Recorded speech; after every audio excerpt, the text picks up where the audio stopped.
Muy buenas a todos, mi nombre es Cristian Ariet Morales Ordóñez y el día de hoy hablaremos sobre la literatura fantástica. Analizaremos algunos de sus aspectos, de sus principales características y de sus obras referentes. Muchísimas gracias y sean bienvenidos. Bueno, si nos vamos a analizar las obras, podemos decir que la literatura fantástica podría tener sus orígenes a finales del siglo XVIII y a principios del siglo XIX, con la irrupción del romanticismo. Sus hechos son extraordinarios, ambientes inquietantes, criaturas sobrenaturales y eventos imaginarios. Pero no es así. La literatura fantástica, tal como lo dice Borges, tiene sus antecedentes más antiguos, ya que la primera literatura está ahí. Es antes que la literatura realista, ya que trata de los mitos griegos, de las epopeyas clásicas. Por ejemplo, tenemos en Grecia, podemos recurrir a Cosmogonía de Siodo, toda esta obra que nos pone la genealogía de los dioses con sus poderes sobrenaturales y la creación del mundo. De ahí podemos partir sobre los orígenes de la literatura fantástica. También la mitología hindú, la celta, la escandinava. Incluso si nos vamos a la Edad Media podemos pensar en los héroes y los caballeros. Por ejemplo, en el Cantar de los Nibelungos, con Sigfrido. Él obtiene sus poderes a través de bañarse en la sangre de un dragón. También se mencionan bastantes elementos fantásticos como el manto de invisibilidad que lo ayudarán para cumplir sus tareas cuando viaja a otros reinos. Bueno, tiene sus orígenes en la mitología de la antigüedad, pero en sí, ¿qué es la literatura fantástica? Bueno, pues lo cierto es que la literatura fantástica tiene variedad de criterios y esto ha hecho que se haya dividido en subgéneros y también se haya categorizado y se haya separado lo maravilloso del realismo mágico, que claro lo abordaremos más adelante. Popularmente se entiende literatura fantástica como una transgresión de la realidad del lector, en donde participan mundos imaginarios, fenómenos extraordinarios y personajes sobrenaturales, también algunos eventos extraños que no se pueden dar explicación ni tanto para los personajes ni tanto para el lector. Empezaremos con Borges, con la percepción de Borges. Él dice, ¿dónde está el encanto de los cuentos fantásticos? Pues él cree que se trata de arbitrarias, que nosotros no escogemos leer literatura fantástica solo porque transgredan la realidad. Pues no. Para Borges, la literatura fantástica también son símbolos, es un símbolo de nosotros mismos, símbolos de nuestra vida, del universo, de lo inestable y de lo misterioso. Esto lo confirma analizando varios cuentos de Wells, que son propiamente del siglo XIX, y también se plantea una reflexión acerca de la historia misma de la literatura, que como lo habíamos mencionado, parte de los mitos griegos, de varios factores que interiorizan más la historia humana, ya que la literatura, la primera literatura es fantástica, que la literatura realista vino después. ¿Por qué? Porque la literatura realista está ligada mucho con lo que, como propiamente lo dice, lo que está ahí, los hechos evidentes, lo que ya hemos explorado. Y bueno, pues esto también nos llevaría a la filosofía de la literatura. Posteriormente, Julio Cortázar, en una entrevista, también le preguntan qué es lo fantástico para él, a lo que él dice que no se trata de una idea, de un concepto, más bien es un sentimiento de apertura. Él explica que es una sensación de cosas que hay en lo real, de otras maneras de ver la realidad, y por eso afirma que si él supiera lo que se trata, el concepto de lo fantástico a ciencia cierta, no hubiera escrito ninguno de los cuentos que conocemos ahora. Más tarde platicaremos de ellos. Pero también dice que la noción que podemos tener de lo fantástico está sometida a variables y cambios. Para su madre, su hermana, para su prójimo, lo fantástico puede cambiar. ¿Por qué? Porque no todos percibimos lo real de una manera perfecta. Dorop tiene una definición más enfocada a las sensaciones del lector. Él dice que lo fantástico es la vacilación experimentada por un ser que no conoce más que las leyes naturales, frente a un acontecimiento aparentemente sobrenatural. La percepción del lector implícito se inscribe en el texto con la misma precisión con la que están los movimientos de los personajes. La vacilación del lector es pues la primera condición de lo fantástico. Es decir, que el lector, a los acontecimientos que están sucediendo en la narración, pues va a sentir cierta identificación. Y lo que va descubriendo el lector va abriendo el paso para lo que pueden ser las nociones de lo fantástico. Él también dice que lo fantástico plantea una duda entre una explicación racional y una irracional, pues se ubica entre lo insólito y lo maravilloso. Si bien es cierto que las tres definiciones no pueden tomar mucho peso por sí solas, ya que hay obras que se componen de excepciones, no podemos comparar quizá un cuento de Cortázar con la obra de Tolkien. Parecen que son muy distintas, pero la relación de la literatura fantástica. Son subgéneros, sí, pero estas tres definiciones, más una más que hemos agregado de Paul de Man, nos darán una amplia variedad para poder sacar las características de lo fantástico. Complementamos estas tres nociones con la definición de Paul de Man en Alegorías de la lectura. Él nos dice que a través de la lectura nos metemos, por así decirlo, dentro de un texto, que es en un primer momento algo ajeno a nosotros y que ahora hacemos por un acto de comprensión, significado extratextual. ¿Cómo podría ser esto? Con los símbolos. Los símbolos que, como lo mencionaba Borges, ubicamos dentro de la historia, de la narrativa o de lo que se está contando. Es decir, lo que va mucho más allá de los personajes que vienen siendo sus representaciones. Y bueno, pues estas percepciones y estas definiciones nos ayudaron a ubicar ciertas características de la literatura fantástica.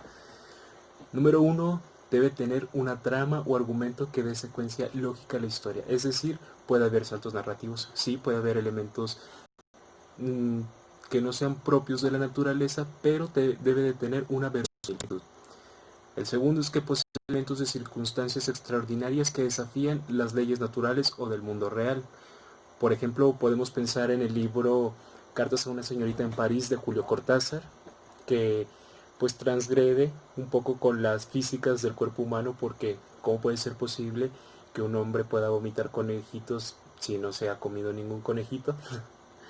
La tercera son los sucesos sobrenaturales que les ocurren a los personajes que por lo general poseen características reales, tal como lo mencionábamos en este cuento. El personaje está construido como nosotros, como es el cuerpo humano, como es lo real. Número 4 es que la narración fantástica debe tener un ambiente en el cual los personajes lleven a cabo sus acciones. El escenario del relato puede combinar elementos reales y elementos ficticios. Puede estar construido en un ambiente real, digamos que más real que un departamento en París, pero pues transgrede un poco con lo que se está haciendo o a medida que va avanzando la historia. También debe existir un lector que crea o se involucre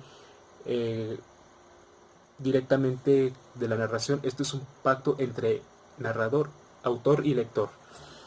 Por ejemplo, podemos pensar en el libro, o mejor dicho, en el cuento El corazón del ator de Edgar Allan Poe, donde a medida que el narrador nos va describiendo las sensaciones, sus miedos, pues nosotros nos vamos encaminando a lo que va a ser el clímax del mismo cuento, porque nosotros también nos estamos quedando con la duda. Y bueno, pues estamos viendo las categorizaciones de cómo se puede clasificar también, que pueden ser en lo extraño, lo maravilloso y lo fantástico como tal, ¿no? Que las analizaremos. Y también pues tenemos el realismo mágico. Y pues otra característica que va encaminada un poco más a las novelas fantásticas como Tolkien, como Narnia, donde hay mundos, vaya, pueden provenir de elementos sobrenaturales. Como lo decíamos, son mundos de frontera, mundos paralelos y mundos alternativos. Por ejemplo, la Tierra Media o el mundo mágico. ahora platicando un poco sobre los subgéneros o la división y las características de pues estas propiedades que se le ha dado a paralelizar lo maravilloso, lo fantástico, lo extraño, etcétera, etcétera. Empecemos con lo fantástico extraño. Pues lo fantástico extraño describe una obra en la que hay una duda sobre la naturaleza de los sucesos narrados. Parece que se tiene un origen sobrenatural, pero al final se sabe que tiene una explicación natural. Pensemos en el almohadón de plumas de Horacio Quiroga, de esta persona que estaba dormida y pues a medida de que iba avanzando el cuento, pues ella iba perdiendo su vida y al final se descubre pues que se trataba de un insecto que propiamente puede ser real, que existen. Eso pues vendría siendo su explicación natural. Ahora pues tenemos también lo maravilloso. Lo maravilloso es muy interesante, pues identifica una obra en la cual los sucesos son sobrenaturales y no hay la más mínima duda de que los sucesos no se presentan como si fueran comunes o corrientes, sino extraordinarios y asombrosos. Es decir, todo esto ya se sale de las fronteras de lo natural, ya pertenece a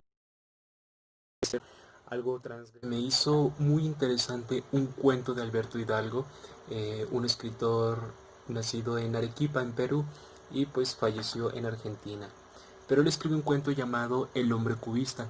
En sí la estructura del cuento nos menciona muchos elementos como números, posiciones, cosas muy exactas, pero que posteriormente va a ir deformando conforme vaya avanzando, como si se tratara de un cuadro cubista.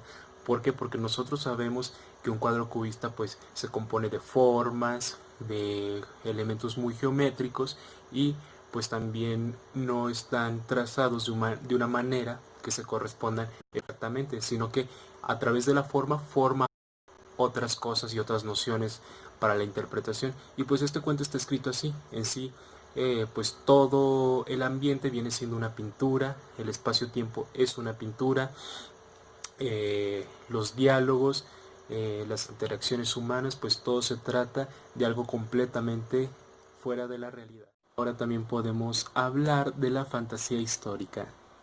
Genial. El escenario se sitúa en momentos históricos o en una civilización. Egipto, la Grecia clásica, la Europa del siglo XIX, la época victoriana. Y hablando de victoriana podemos recordar la novela de Anne Rice, Entrevista con el vampiro. A través de la construcción del personaje, que es un personaje inmortal, podemos ver varios sucesos de la historia y cómo va cambiando y se va moviendo a través de que el personaje pues va experimentando múltiples experiencias. Por ejemplo, la llegada de la industria a América, los viajes, también la época de los 70, de los 90, y pues eso le van dando un valor también a la obra. Basta con la licencia de añadir elementos fantásticos. Un elemento fantástico pues sería el personaje, como la magia, en este caso pues puede ser un ser mágico, ya que pues los poderes que tiene el vampiro pues no pertenecen a algo tecnológico como tal. Y pues bueno, es un ser sobrenatural. Ahora tenemos a un subgénero muy interesante y tal vez el más reconocido. Se trata de la épica o la baja fantasía. Bueno, pues es el principal símbolo de la fantasía. Esta se refiere a mundos mágicos muy bien definidos, que incluyen mapas, una detallada geografía, diferentes razas como elfos, enanos u orcos, otros seres sobrenaturales, no propiamente esos, y civilizaciones que imitan en gran medida a la época medieval. La Tierra Media, claro. Pensemos también pues en toda la mitología de Tolkien, que también tiene su genealogía. Y hablando de genealogía, pues todo esto inicia con una época como nosotros las hemos vivido. Por ejemplo, nosotros tenemos la época antigua, la Edad Media, la Edad Moderna y la Edad Contemporánea. Pues así también se divide la historia de todo lo relacionado con los cuentos de la Tierra Media y las narraciones pues de Tolkien. Tolkien pues también plantea viajes, plantea civilizaciones que conviven con otras sociedades y que lo hacen con respeto, y en situaciones que lo requieran pues también se alían, como nosotros. Y está pues esta lucha constante entre el bien y el mal. entre la luz y la oscuridad, estos paralelos.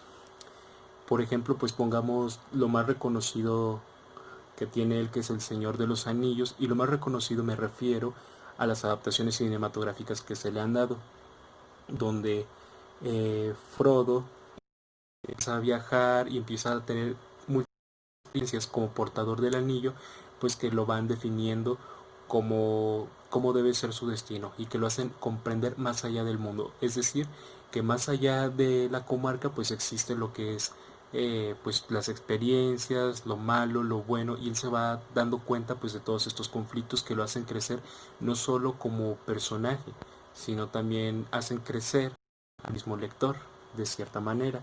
¿Por qué? Porque se identifica con esto, con estos símbolos. Ahora tenemos a uno muy interesante, que es el principal símbolo de la fantasía y uno de los más reconocidos de lo que engloba la literatura fantástica. ¿Por qué? Pues porque de ahí derivan muchas de las adaptaciones cinematográficas que hemos visto. Y pues hablamos sobre los mundos muy definidos que tiene la épica o la alta fantasía. Son civilizaciones,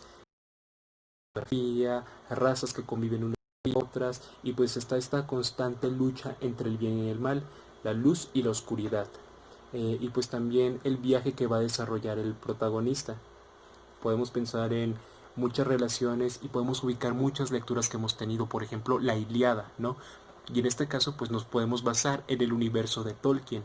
Tolkien lo que hace en El Señor de los Anillos, aparte de que en sus obras posteriores, que son anteriores a la obra misma, es decir, a su universo, pues él desarrolla también una genealogía y da una razón de por qué son las cosas así en la Tierra Media, que es una representación de lo que nosotros también somos como raza, como sociedad y como mundo, como civilización, con conflictos, con guerras, con cosas negativas, con cosas buenas, con costumbres, con legado sobre todo. Y pues esto también nos va a brindar el viaje que hace Frodo como portador del anillo, descubriendo su identidad cuando sale de la comarca, y pues a través de todo a través de todo lo que va sucediendo, de sus peleas, de sus amigos, de sus aventuras y desventuras, pues también lo hacen crecer como persona, como personaje, y el lector pues va identificando este tipo de rasgos. Y es por eso que pues lo vemos tanto por los ambientes, por lo insólito en muchas otras representaciones. Y pues también tenemos, como no, la baja fantasía. En este caso los protagonistas vienen siendo renegados, cazarrecompensas que también vienen de mundos medievales o mundos alternos, pero no muestran muchos rasgos de bondad como los puede mostrar el personaje principal. Pues ahora podemos irnos con una visión un poco más latinoamericana, y se trata del realismo mágico. Increíble. En el realismo mágico, los elementos mágicos o sobrenaturales se presentan como si fueran naturales u ordinarios y del mundo real, o elementos naturales o reales se presentan como si fueran mágicos o propiamente sobrenaturales. Por esto aquí se presenta el misterio, el asombro de lo maravilloso. También se utiliza este término para referirse al género literario cuyas obras reflejan técnica. Explicando un poquito sobre el realismo mágico, podemos irnos a los cuentos de Amparo Dávila, también donde se mantiene esta incertidumbre, estos vacíos y estos espacios de lo que no se cuenta, que es lo importante.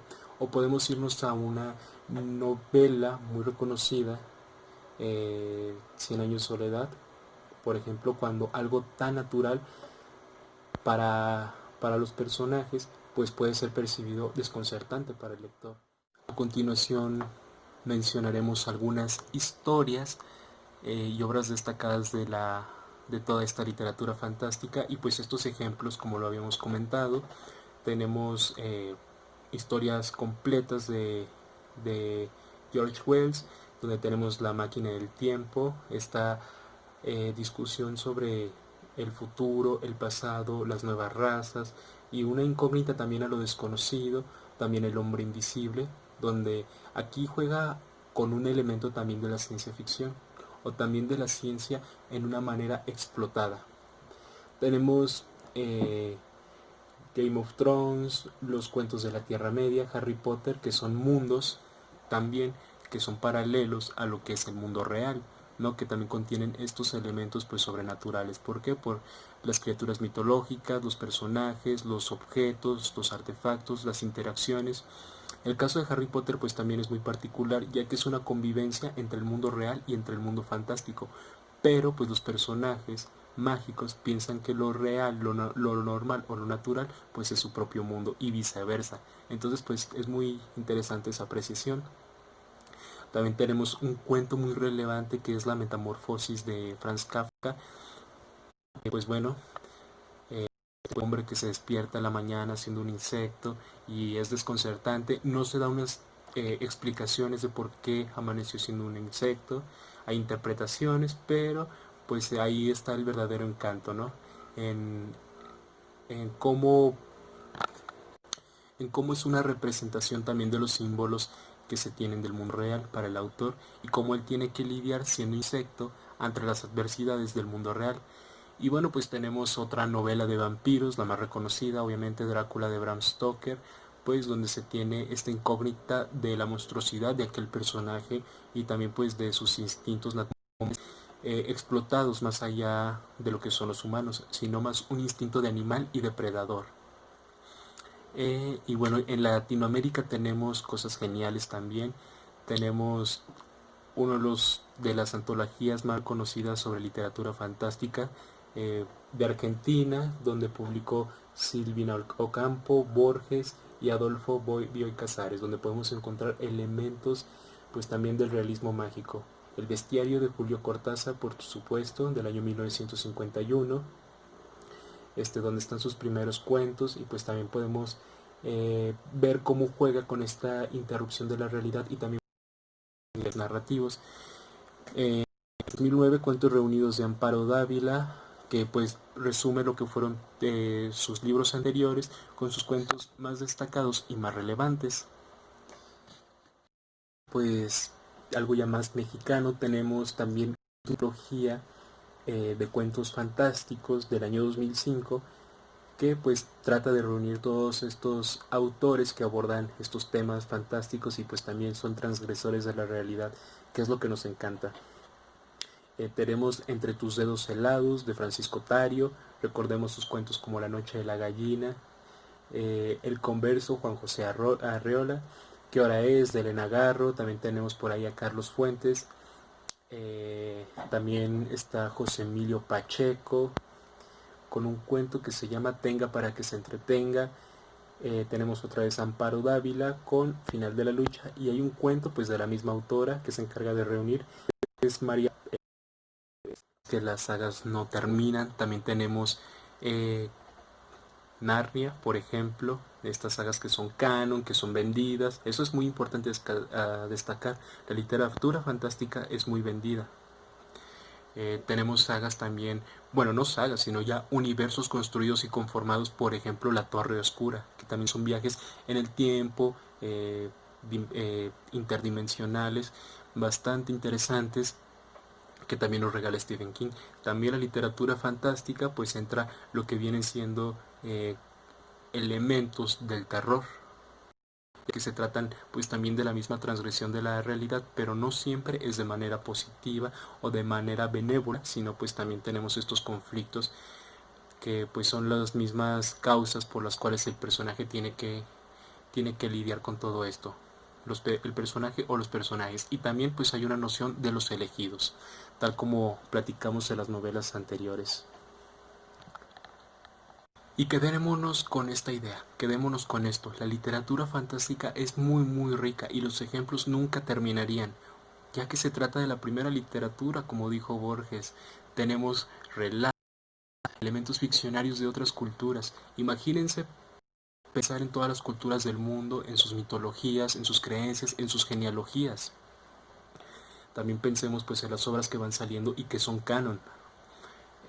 Hay muchas, nunca se terminarán, porque eso es parte también de la misma naturaleza de la literatura, explicar a través de símbolos.